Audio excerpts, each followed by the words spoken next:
Minecraft, the game that has been part of most people's lives, just like mine. And because I have been playing this game for over a decade by now, it has become somewhat redundant. You know, spawning in, punching some wood, and then the usual. And just because of that, I needed something different, something new, something exciting. That's where mods come in handy. You see, Minecraft has one of the largest modding communities, and one group of this community has created something very special: all the mods. As the name already states, it's a mod pack.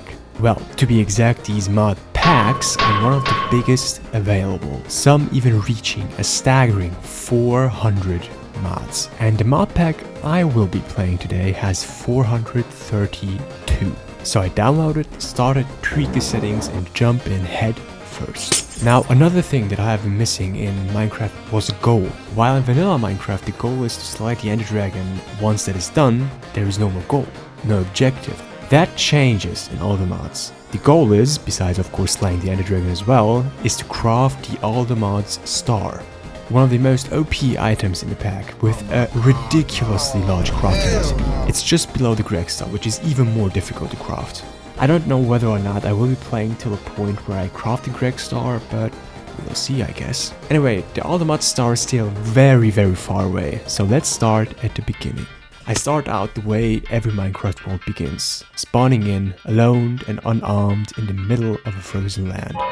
After punching some wood and crafting my first tools, I check out the quests. As night falls, I take shelter in a rough hole carved into the side of the mountain. With some basic stone tools at hand, it's time to head into the mines and plunder all the precious ore waiting below.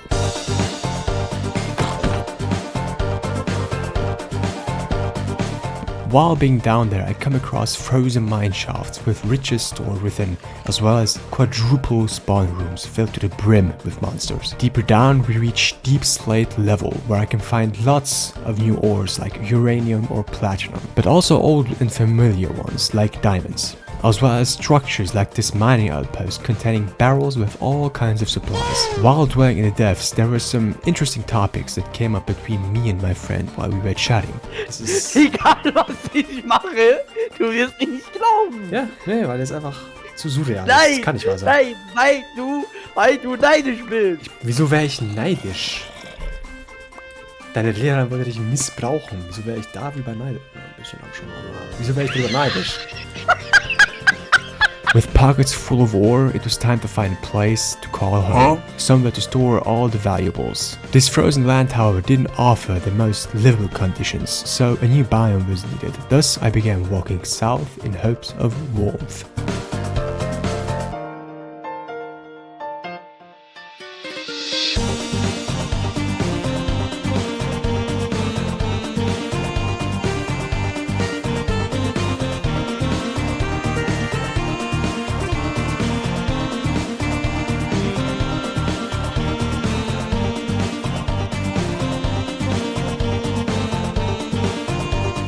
Finally being out of the cold, I wind up in a maple biome, which was already a million times better, because just as I left the ice sheets, I found this spire towering in front of me, with some goodies at the top, but most importantly, a waystone. This piece of rock has runes engraved in it, allowing me to teleport in between locations, making it an easy way to fast travel between locations. Obviously, I needed a second stone to be active to be able to teleport. The chest also had a paraglider that made traversing rough terrain a lot easier by allowing me to glide over it. Beyond this mountain, I discovered this village that seemed to be thriving, and not far from it was another huge mountain that was magically almost pulling me towards it, and thus marking the spot for my humble abode.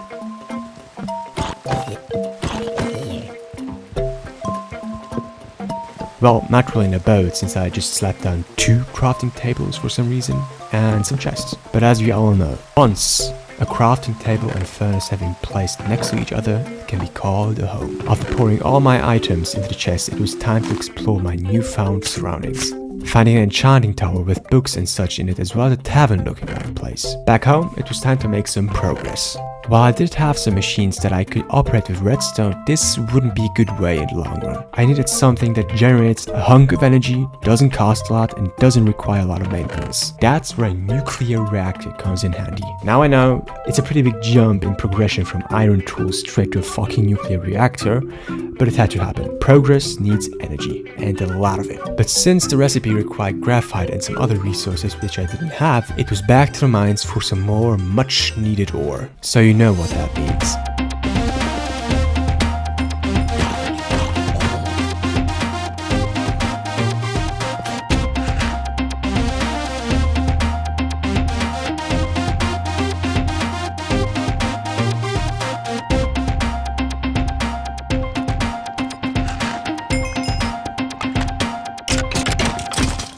Now that I had ore, it had to be smelted into ingots. And while I could smelt the ores in an old-fashioned way, why would I do that? I'd rather make use of mods, one of them being iron furnaces. This mod allows me to craft different tiers of metal furnaces. The tiers range from copper and iron to netherite and rainbow. For now, the best I could manage was emerald tier, which boosts smelting speed by, I don't know, a lot. While the ore smelted, time was spent crafting a new tool using silent gear. This mod allows me to craft custom tools, and in this case, it was a paxel. Silent gear also allows the creation of armor, other tools, and even elytras. The issue with this paxel, however, was the iron I used for the tool rods. It's not inherently bad, but it came with an unintended effect, the magnetic property. As the name already suggests, the tool pulls in items from the equipment, making it a pain to get rid of trash in my inventory. By the time the paxel was crafted, the ores had also been smelted, and all the materials seemed ready for the reactor. Or so I thought. Some reactor blocks needed comparators, and those required quartz. And the only way to get quartz was, well, either I explore a lot and hope I get lucky and find it, or I go to the nether. So, a quick trip to the nether was needed.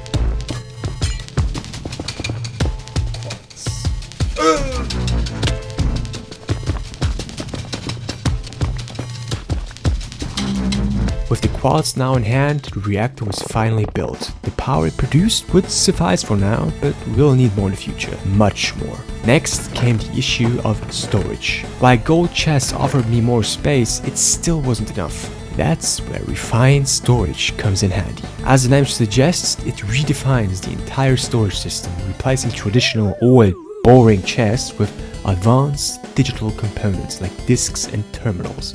But to craft those parts, I needed slime balls. And since the only mob that drops them, slimes, spawn only in swamps, it was time for another long walk. I crafted a nature's compass to track biomes, and the closest swamp was 4,000 blocks away. So I crafted myself some new tools, and I forgot the compass and the waystone to come back if needed. But now that we have it, we can... nope, I forgot the paraglider. But now we can.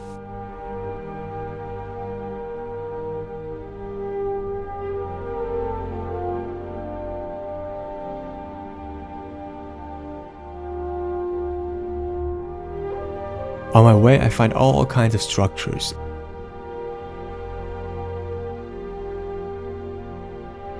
As well as calcite, which I will need for my base in the future.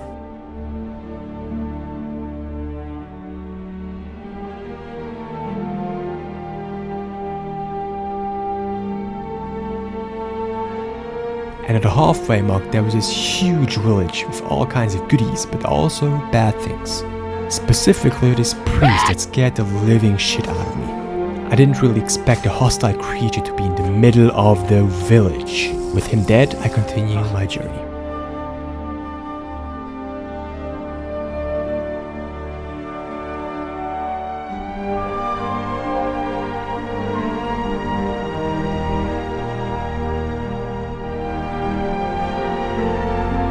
And eventually arrive in a swamp. But no slimes. Surely that's because it's still daytime. After all, monsters only spawn at night. So I wait for a night. And nothing. No slimes. It seemed this whole journey was for nothing. Defeated, I returned home to look for an alternative. Which there is. Instead of hunting down slimes, clay and biofuel could have been combined in a metallurgic infuser to make slime balls. A lot of them. I also need to return to the nether again for some quartz. With all the materials collected, the storage system could finally be crafted. The first piece was the controller, the heart of the entire system, powering everything. A crafting grid was added next, allowing crafting with items stored into disks. Speaking of disks, I also made a disk drive to store all of them. Disks come in different sizes, ranging from 1,000 or 4,000 items to fucking billions. With a power source and a storage system, we had everything we needed, except a place to put it all and make it look beautiful. So I began construction on the bare bones of what will be once my base.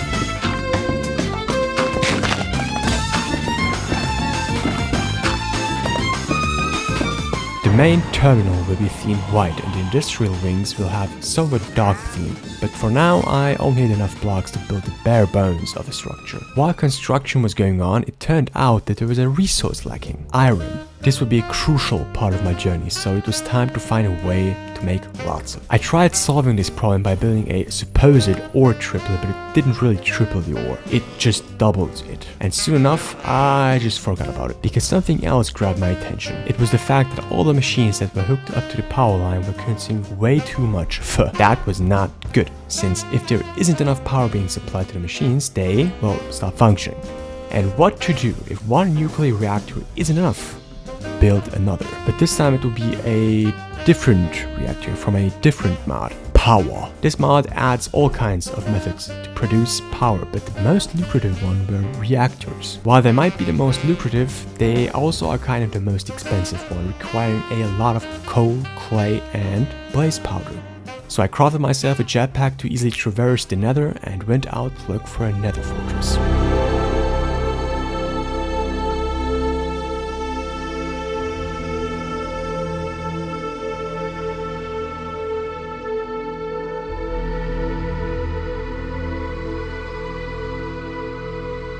With the blaze power, the reactor was built, supplied with water for coolant, uraninite as fuel, and redstone blocks to increase efficiency. The total amount of the power produced was around 850 F. Nice. But again, iron was becoming a reoccurring issue. The reactor's construction required around 2 stacks of iron. To try and mitigate this, I yoinked a bunch of villagers from the village down below and placed them into mini iron farms. But still, this was not enough. Now this is where mystical agriculture would help. This mod allows plants to be grown for all kinds of resources in the form of essence.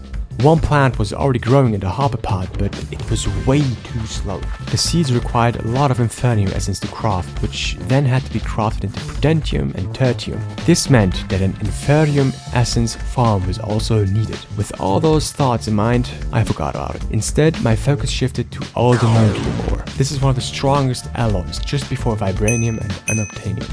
The only place you can find them in were ancient cities. Yeah, right. So I again grabbed the nature's compass and set it to the deep dark.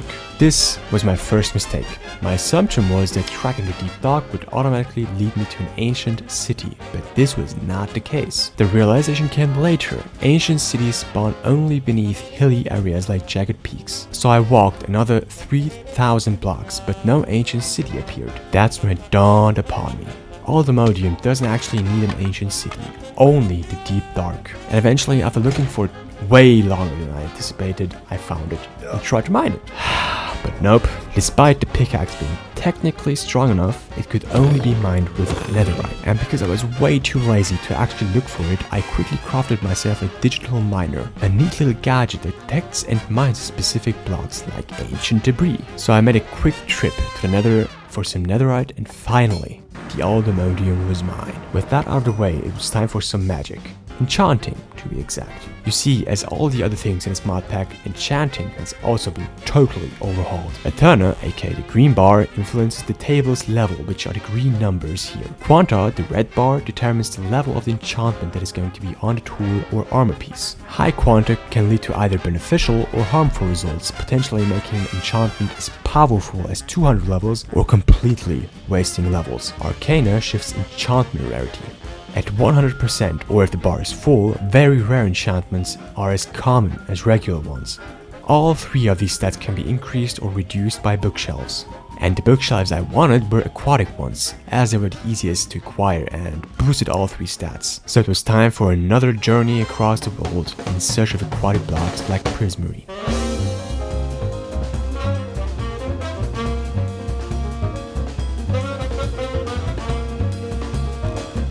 Along the way, I find illager ships with imprisoned villages, as well as underwater temples with blocks that I sought after. But then I discovered this sunken city. It already looked massive from the outside, but its true size was revealed upon my entry. The structure was filled with Enderman imitations and a large, strange creature.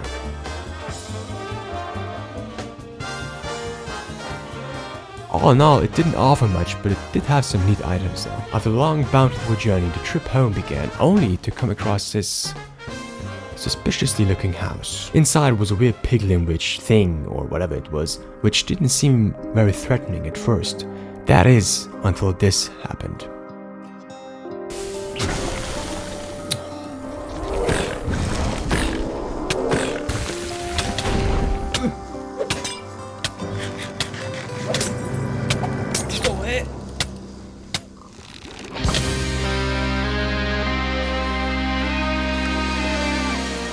Yeah, this marks the final straw, the end of this video, but there is more to come, so stay tuned.